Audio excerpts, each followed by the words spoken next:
Absolute Batman issues 17 and 18 are out with the next mini arc not only complete, but now we have changed Absolute Batman's status quo seating, as his character has made a major shift. Major revelations have been revealed, and we also got the introduction of Absolute Poison Ivy and dealt with her in this mini story, at least for now. As now we are entering a new era of Absolute Batman with the next major arc starting with issue 19, and issue 20 will give us the introduction of Absolute Robin. We have a lot of setup going on with Absolute Batman, and I cannot wait to jump in and talk about this little mini arc, The Seventh Kingdom. Before we jump into things, don't forget to like, subscribe, and hit the notification bell for updates on future videos. Really helps, and it shows you guys enjoy the content I make here on the channel and shows you want to see more. And hype up the video as well if you have the chance to boost this in the algorithm so more people can check this out, and we can keep spreading the word of how the greatness of Absolute DC and Absolute Batman, and get more people on these books, because my god have they been incredible. I'll talk about more Absolute DC with other videos coming up, so look forward to it. Now then, this video is going to be a bit different than my usual recap reviews. I'm going to give you the general story of what's going on and go to specific plot points when needed. I'm not going to go in order of the issue as it goes along, because there are a few different perspectives. We have the main current story going on that has to do with Absolute Poison Ivy and Absolute Batman. We have a flashback for Bruce, we have a flashback for Poison Ivy, and we have a Martha Wayne section going on that's setting up for another major contender in this story. So we're going to go on through the main current story, and then I'll put in the specific flashbacks and other plot points in certain sections. That way I can talk about each of these plot beats as one singular whole without breaking up every single instance of it. We begin things at the Heart Building at the center of Gotham, as a giant tree-like thing begins to grow all throughout, and within this building, a police officer entering and viewing some sort of weird monstrosity in a pod. As we see GCPD trying to get the layout of the situation, Batman cuts his way through with two massive chainsaws attached to his arms, and this is just absolutely sick looking. Absolute Batman with chainsaws, that is incredibly, it's insane, and also makes sense for him to cut through what's basically a giant living jungle. He's making his way through this area in order to find the police officers that went in for GCPD, with Alfred being the man in the chair. But no life forms have been detected, as all the GCPD officers have been turned into weird monstrosities. With a mix of plant, animal, and maybe some bird, Batman goes and disposes of all of them to the point where he reaches a giant tree root, climbing up to the top. Now these officers turned into these weird monstrous things due to the spores that are in the atmosphere within this tree, and so Batman has to keep his face covered. He lost his face mask, but he brought his cape around his mouth to ensure that it doesn't make it through due to the material of his cape. But it's then, as he's going up the tree, he realizes he saw something similar in Arc M and asks Alfred to look up the name of Isley. As Batman runs forward, he goes over and attacks and dozes through a bunch of different mutant creatures, and even one that looks like a biblically accurate seraphim, which is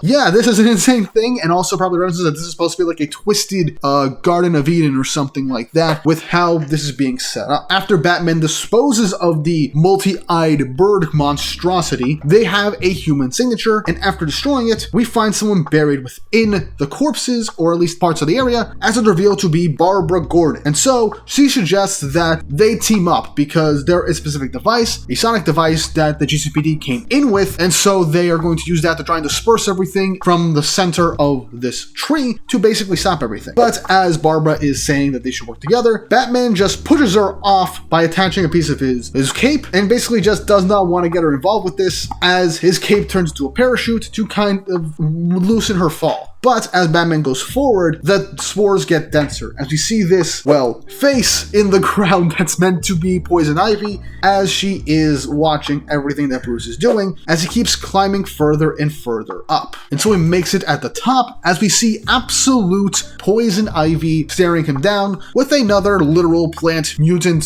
monstrosity. Batman asks if this is Pamela Isley, but Alfred radios in that there's nothing human in the area, and that if that is Dr. Isley, she ain't human anymore. As Batman goes up to attack her, she is restraining him with her vine. But as Ivy is trying to basically recruit Batman, turn him, and try and have him fight for her cause, Batman ends up using a flamethrower to break himself free. He burns the plant mutant and Poison Ivy seemingly, but then that dozens of clones of her appear throughout area, as we then see that this isn't the real Poison Ivy, as she then calls over to Bruce, as we get the reveal of Absolute Poison Ivy. And my god, does this design look absolutely incredible, horrifying in every aspect, as she is a mix of virtually everything. And as we get to see this version of Poison Ivy, she also undoes her shape and looks even more nightmarish and horrifying as she welcomes Batman to his wish. Now, this is where we're going to stop the main story and cut to Poison Ivy's backstory as we get the reveal that she was working on different projects as her mother was sick. And due to her mother's sickness, Ivy began to do a lot of research so that she can find a cure, looking into every aspect of life. Not just humans, but animals, plants, bacteria, everything, different forces of living organisms, so that she can mix them with human cells in order to basically cure her mother and just do something for the world to cure any and all genetic diseases. And she had a breakthrough, but due to the nature of her research, she wanted to do more. She wanted to expand even further, but the companies that were backing her, the people that were backing her, did not want that. They didn't want any more progression. They wanted to take her research and use it for profit, as many companies tend to do whenever there's some sort of scientific breakthrough that they can potentially profit on. And so she decides to try and leave these labs and companies so that she can continue her research in earnest. She wanted to basically run away and start over again with the knowledge she has so that she can actually help people and help her mother. But the second that she does and takes everything away, the lab is shut and is then flooded with a huge flame, as this was previously tied together with Absolute Batman's flamethrower burning away at the clone of Ivy, basically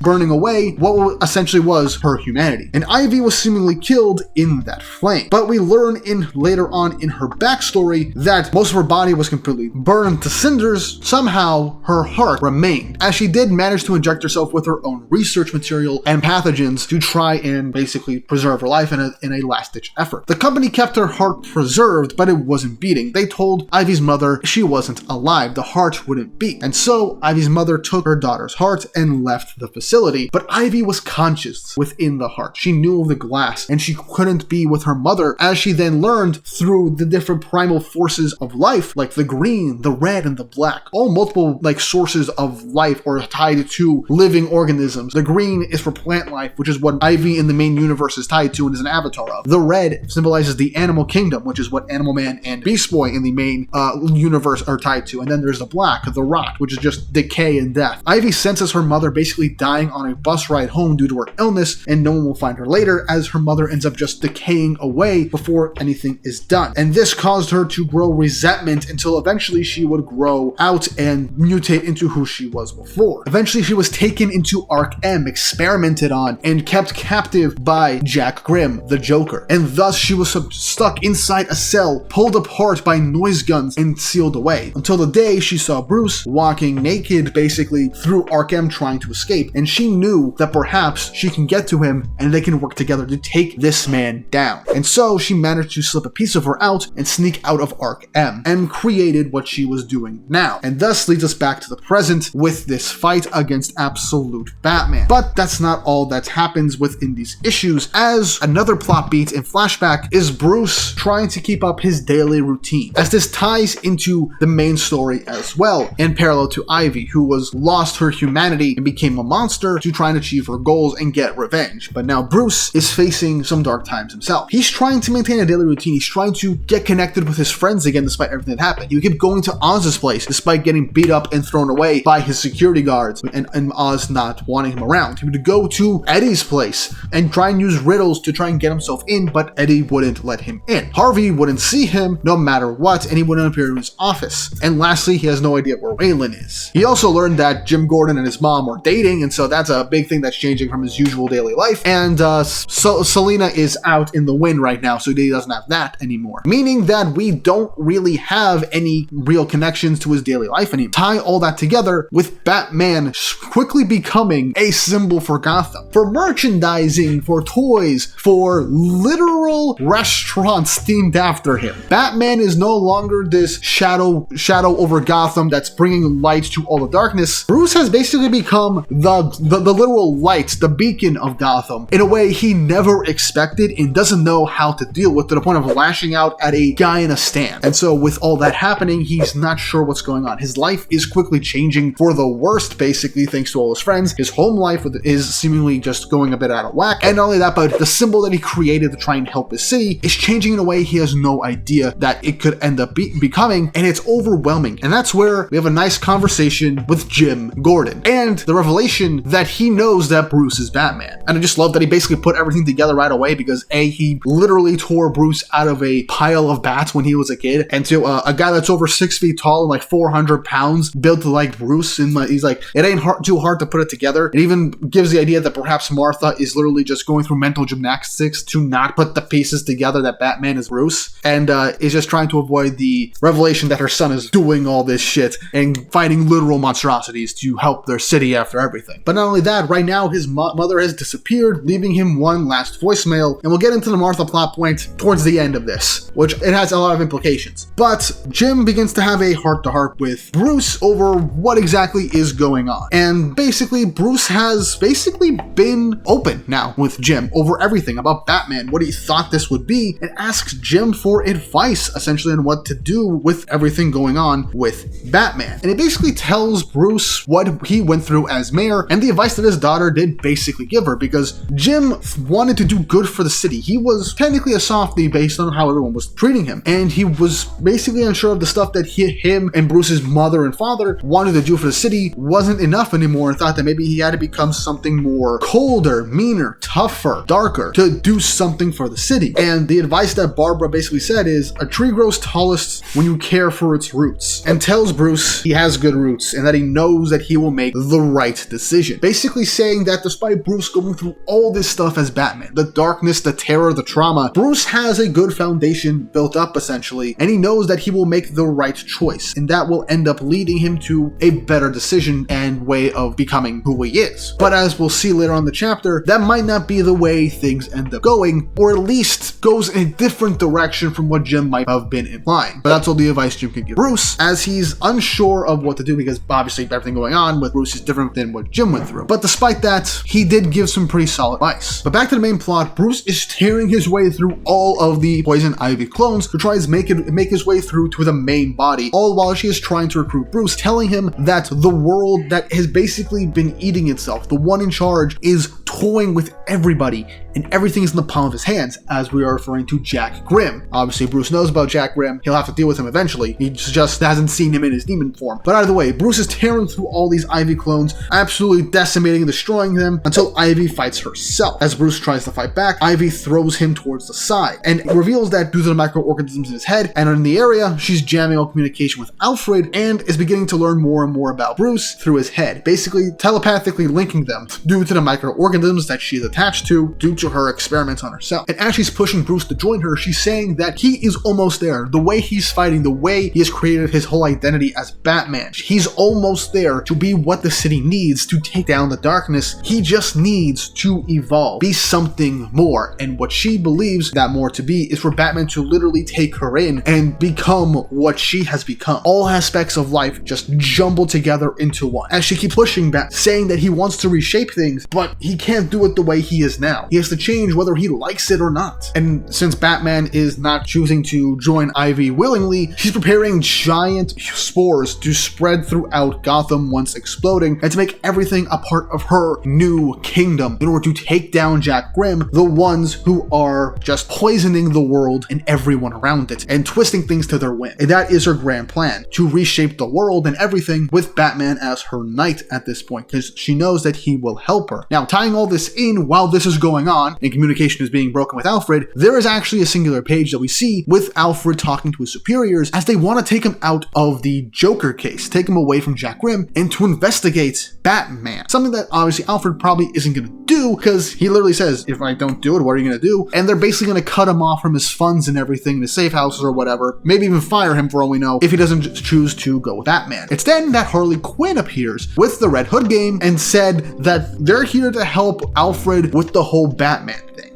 And as we've seen previously, Harley does want to team up with Batman. And based on what happened with Bane, it's very likely that Batman might have a stronger connection with the Red Hood gang. And perhaps, people have had this as a theory, perhaps Batman's first real partner and sidekick, a Robin, could be Harley Quinn in this universe, which would be very interesting to see if that is indeed the case. But back to what's going on. While Bruce is being held by giant vines as Ivy's preparing the giant spores, Barbara appears and cuts Bruce loose. Bruce. He then grabs the sonic cannon and tries to aim it at Ivy, and right as he does, he blasts her point blank, pushing her back, causing her immense pain, and basically gives her an ultimatum. As he realized they were bonded thanks to her for a second, he knows that she didn't fully give up her humanity, because her human heart still beats within her. The last bits of her humanity, the last connection she has with her deceased mother. Something that even though she wanted to evolve, she could not go all the way with it and fully give up what she was previously and became the monster that she is now. And basically said, I will destroy your heart if you don't undo the spores. And so Ivy gives in and destroys the spores and basically tells Batman he's a fool, and that if he just kept being what he was, a human, he doomed everyone, including himself, saying that, yeah, I have been a human, I have been a fool, but not anymore. As he goes back on his word and uses the sonic cannon and shoots at Ivy's heart, removing her humanity and for right now incapacitating her as she's lying on the ground, with SWAT on the ground going to subdue Ivy, as she calls Batman a monster, that she will kill him. Barbara gets Batman out of there because SWAT is in the area and they don't want him, and she doesn't want him to get captured. Barbara is wondering why exactly Batman basically killed her heart, destroyed her heart anyway, and even offers to give his old helmet back to him, from the zoo incident. But Batman just said, well, she said to fight what's coming, I needed to evolve, so I took her advice. Maybe we all should. As he jumps out of the building to get away, with Barbara looking down at Batman, now leaving. As we then get cuts to, well, all of Batman's friends. Oz is just so infuriated with Bruce going to knock on his door every single day, but when the delivery guy comes, he realizes that Bruce hasn't shown up. And Eddie realizes also that Bruce hasn't shown up yet. And we then get a cut of Waylon, who's back to normal. I didn't mention this earlier, but Bruce was going through a bunch of, sheddings of Killer Croc's skin, as he's choosing to believe that the amulet that he got from the Wonder Woman crossover in issue 16 is changing him back to normal. And it seems like he is, as Waylon reemerges from the sewer, seemingly human again, calling for Bruce, wondering where he is. As the end of this mini arc shows Bruce on the top of a tower, hanging over, cape bellowing in the wind, axe in hand, as he's beginning to listen to his mother's last message, and just deletes it before he hears anything. Now this is incredible. This is an interesting way of going about things, because this is Bruce taking on the more ruthless path. This might mean that he might not give his villains a chance to redeem themselves, at least for right now, like mainline universe Batman would. If this was mainline Batman, he would have honored his word, captured Ivy, incapacitated her, and left her human heart intact because he believes in everybody. But based on what has happened in Gotham right now, he's trying to hold on to his roots, his foundation, his friends, his family, his city, but everything is changing. He has to change. With how this city has become, he can't be just a plain old human anymore. And so he's choosing to become Batman fully at this point. He is becoming the Knight, vengeance incarnate essentially. He's going to what certain aspects of mainline Batman were in his darkest time. The mission solely, evolving, not giving anyone really any second chances. And he's literally showing that, basically cutting out his friends from his life now. They don't want to see him anymore after what happened. And I'm curious to see what's going to happen when he meets Waylon again now that he's human. His mother has disappeared, and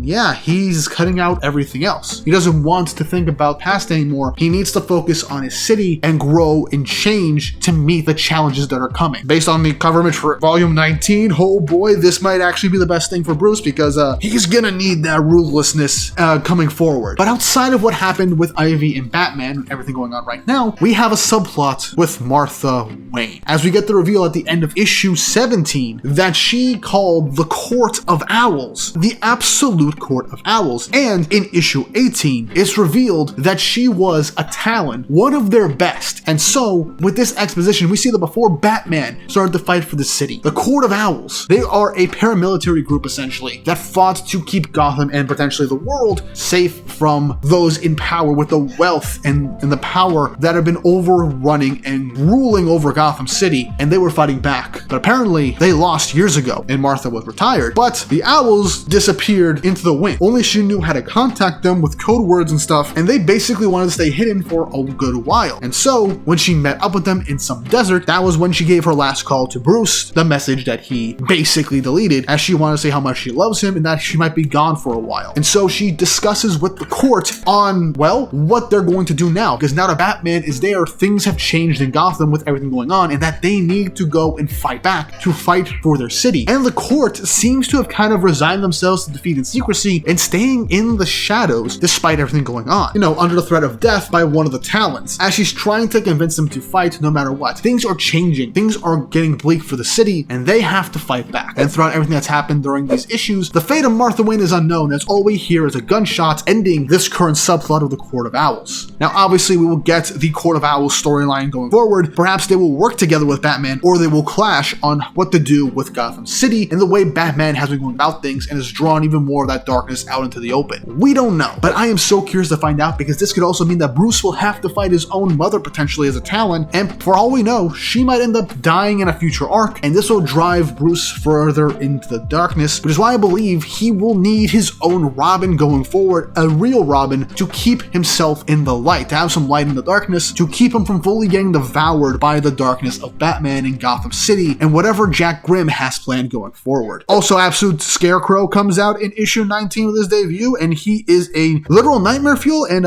yeah, Batman's gonna need some light if he's gonna fight that literal nightmare. So yeah, that's a lot of stuff going on in the future. But that was the Seventh Kingdom story arc in Absolute Batman. It was insane. So many plot points and progression for Batman as a character. There has been a lot in Absolute Batman. Scott Snyder is cooking with this storyline, and I am so curious to see what's going to happen going forward with the next big arc. And also, I mentioned this in a previous video in my Absolute Green Arrow discussion video a while back, that apparently we're getting set up for our first Absolute Universe crossover event. So I'm curious where that's going to lead as well. But you guys let me know in the comment section down below, what do you feel about what's going on in Absolute Batman? How do you feel about this arc? How do you feel about Batman basically giving up his humanity to become more of the Bat? What do you feel about all the different subplots? How do you feel about Absolute Poison Ivy and her story? What do you think is going to happen when we see her again? Let me know in the comments down below, and what other Absolute books you'd like me to talk about in the future. Next time I'm planning to make a video on Absolute Superman and Absolute Flash, whose recent arcs have been concluded, because some good stuff happened in those, so I do want to talk about them in the future. Well, with all that said and done, I hope you guys enjoyed the video. Like, subscribe, hit the notification bell, and hype it up to help boost us in the algorithm. Shows you enjoy what I make here and that you want to see more. Now, with all that said and done, hope you all have an awesome day.